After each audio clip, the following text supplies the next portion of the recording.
What is good, everybody? Welcome back to another episode brought to you by the League FFB. Today, we are going to be talking about my top 15 Dynasty quarterback cornerstones for your Dynasty fantasy football rosters that you should really be constructing your whole build around, especially if you play in a Superflex league. These are going to be some of the most valuable pieces that you can have on your team at any given moment. So, we're going to be talking about those guys. Keep in mind, they're cornerstone pieces, so they're young pieces that you can build around and still win now.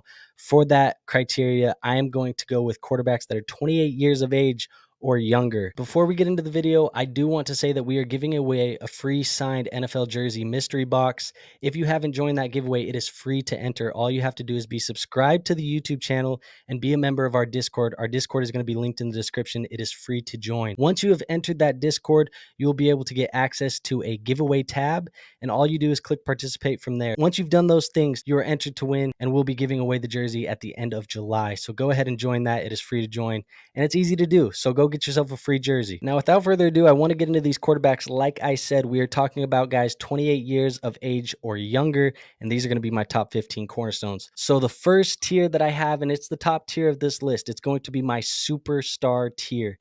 And that tier is going to have two guys in it. It's going to be Patrick Mahomes, and it's going to be Josh Allen.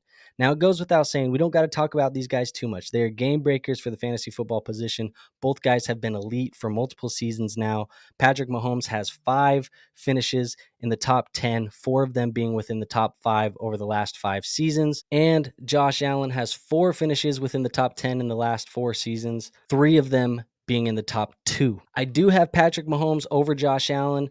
I do think we've just seen a little bit more, especially with the departure of Tyreek Hill, that he can still perform at a very high level. So I do have faith in Patrick Mahomes there, but that is not a slight at Josh Allen. I do think Josh is elite. He does have Stephon Diggs, and Josh has the ability to get it done on the ground with his legs. So I think both of these guys are going to be my 1 and 2. They're my superstar tier. These are the guys that I would be building around. And quite frankly, they are going to be the most valuable pieces that you can have on any dynasty roster, especially in your Superflex leagues.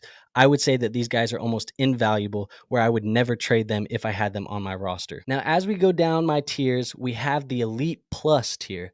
And what that tier is going to consist of is going to be Joe Burrow, Jalen Hurts, Justin Herbert, and Trevor Lawrence. Now, hear me out, because I think that some people would argue that Trevor Lawrence does not belong in this tier. Now, I do think that he does. He has shown me enough. They've went and they've gotten Calvin Ridley. I do think he's going to take a step forward, that he should be in this tier. This is players that I am so confident building around as my quarterback 1 on my dynasty teams.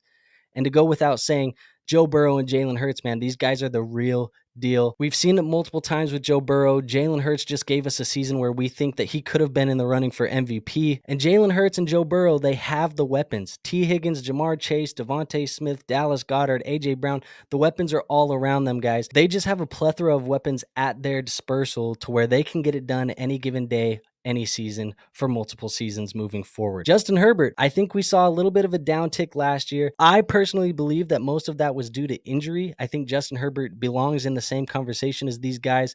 They just went and got him Quentin Johnston. He has Mike Williams, Austin Eckler, Keenan Allen, and he just has a super talented arm. He's a guy that I would be super comfortable building my team around, and that's why I have him here in this tier. I think that Joe Burrow, Jalen Hurts, Justin Herbert, and Trevor Lawrence all belong to be here, and that is my Elite Plus tier. Moving down, we have our Elite Light tier. Now, this is a tier of players that I think are elite, have shown flashes of being elite, or have been elite in the past, and we saw a little bit of a downgrade, but I still think they're elite. There's just a little bit more question marks than the guys up above. Now, this tier is going to consist of Kyler Murray, Justin Fields, Lamar Jackson, and Deshaun Watson. I do believe Kyler Murray is an elite fantasy football asset. Obviously, last year he tore the ACL, but his 3 seasons before that, and keep in mind, he's only 4 years into the NFL at this point. The 3 seasons before that, he was a top 10 quarterback every single season for fantasy football, and in 2020, he finished in the top 3. We have yet to see Kyler Murray pass for 30 passing touchdowns, but he seems to be getting it done on the ground.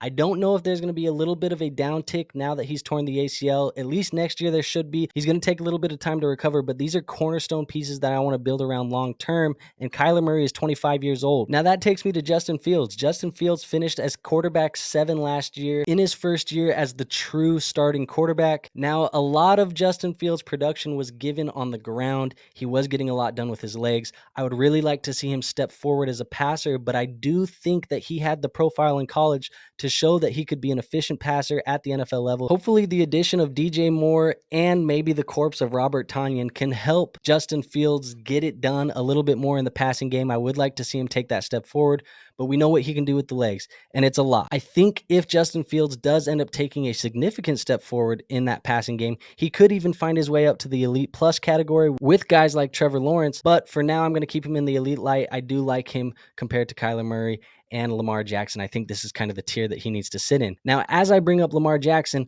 obviously has dealt with a couple of injuries, but we've seen what he can do in fantasy football. Obviously, he was breaking 1,000 yards rushing every season. We haven't really seen him really take that next step as a passer, but with an offensive coordinator change this year, the addition of Odell Beckham, the addition of Zay Flowers, and just continuing to work on that, all signs point that we could hopefully see that step forward in the passing game here this year. I really do want to see it, but I think that this tier is just another one where he belongs. As you can kind of see, we have a theme here. It's a lot of guys who have shown us a little bit of the ability to pass the football, but they're mainly getting it done for fantasy football with their legs, all except for one guy. We have seen one guy pass it very well, and that is going to be Deshaun Watson. Obviously, Deshaun Watson has the passing capabilities. We've seen the passing capabilities, especially with his time in Houston with DeAndre Hopkins. And from 2018 to 2020, all 3 seasons, he finished in the top 5 for fantasy football quarterbacks. Obviously, he sat out in 2021 and then had the 6-game suspension in 2022.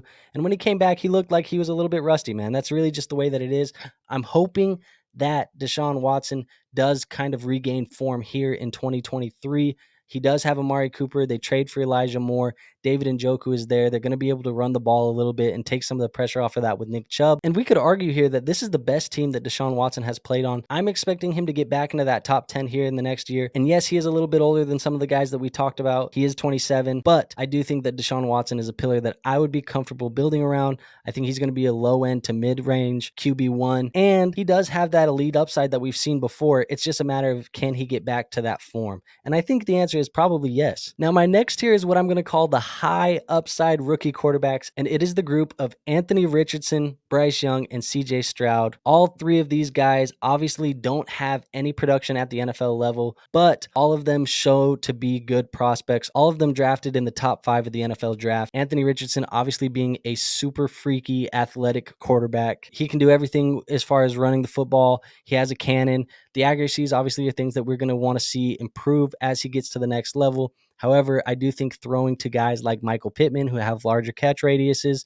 and can go up and get it, definitely help that out. Bryce Young obviously has been really good his entire career. People question the size. I don't think it's going to be an issue at the NFL level. I think he's an accurate enough passer. I think he's creative enough in the pocket that it's not going to matter anyways, but that is to be seen. And then CJ Stroud, he's highly accurate, and he goes to the Houston Texans, where obviously they're going to have to build around him. And because of that, I think all 3 of these guys have upside to them. I think all of them should be quarterbacks that you should be fine building around as far as your dynasty fantasy football rosters go. And these guys should be kind of that QB2 on your roster. I wouldn't say that any of them I feel super comfortable being my QB1 yet. I think you could feel comfortable in a couple years or in a year or 2, depending on how they develop. But I think right now I'm very comfortable having them as my QB2 in a super flex league. Now, my last and final tier is my fringe QB1s. And these are guys that really do have some question marks to the game. I've seen them be low-end QB1s in fantasy football before, but I need to see it again. And that is going to be Daniel Jones and Tua Tagovailoa. Daniel Jones obviously hasn't wowed us as a prospect for the most part in the NFL. For 3 seasons, he didn't look very good, but then Brian Daboll comes along, and all of a sudden, Daniel Jones is a top 10 fantasy football quarterback last year. Now, the question is, can he do this again? That's why I have him as this fringe QB1. But he's 26 years old. They did just sign him to a contract extension. He's going to be tied to Brian Daboll. They didn't do a ton to surround him with more receiving options in 2023, but I do think that they did improve a tiny bit. Obviously, 15 touchdowns last year is not what you want to see, but when you add 700 rushing yards and 7 more touchdowns on the ground, it kind of does help those stats out just a little bit. I want to see Daniel Jones put it together. And for that, I think he's going to be a fringe QB1, but I wouldn't be surprised if he gets removed from this Cornerstone list here in a year or two as we get some more rookies in like Caleb Williams and Drake May and so on. And then his buddy in the fringe QB1 category is going to be Tua Tagovailoa. And obviously Tua, a lot of the concerns are going to be with the concussions, right? Everybody was scared. Is Tua going to play football again? Is he not? The answer is yes, he's going to play football again, guys. And I think he's going to play football for a long time. Obviously, if the concussions continue to happen, we do have a real issue here. But I do think that Tua Tagovailoa, everything we've seen this offseason is that he's been working on how to fall and he's been trying to figure it out. And they're trying to make all the extra precautions to make sure that this isn't an issue long term. The good thing about Tua is he is a very accurate passer and he has two guys on his team, Tyreek Hill and Jalen Waddle, that after the catch can make special plays happen time and time again. I do think that Tua, just purely off of the volume and the ability that they can break off big plays, he's going to be a guy that is going to be that fringe QB1 for your Dynasty Fantasy Football roster. You probably feel a lot more comfortable if he's playing in that QB2 spot in the Superflex League, but I do think he's a fringe QB1, and I really wouldn't mind building around him either as far as that goes. Now, again, if the concussions continue to be issues and if the Dolphins do not commit to him long term, I do think that he could be kicked out by Caleb Williams, Drake May, and so on. But at the end of the day, for now, in 2023, he is at the bottom of this list. Him and Daniel Jones is my fringe QB1s. Now, that is all I have for you guys today. If you did enjoy the video and if you feel like you got some content in here that is actionable, that can help you win your Dynasty Fantasy Football leagues, go ahead and hit that like button. Also, subscribe to the channel and make sure that you are a member of the Discord, because in there we are giving away the free signed NFL jersey. Don't miss out on that. I want to make sure that you guys all have the opportunity to participate in it. It is going to be going for the end of the month, so make sure that you enter to win that. And last but not least, thank you for taking the time to check out our content today. As a small channel, we do appreciate you guys taking some time to watch it, because at the end of the day, we want to help as many people win fantasy football championships as possible, and we can only do that if we help more and more people reach a wider audience like you guys are helping us do today. So thank you again for helping us. I don't have anything else for you guys. I will see you on the next video. Peace out.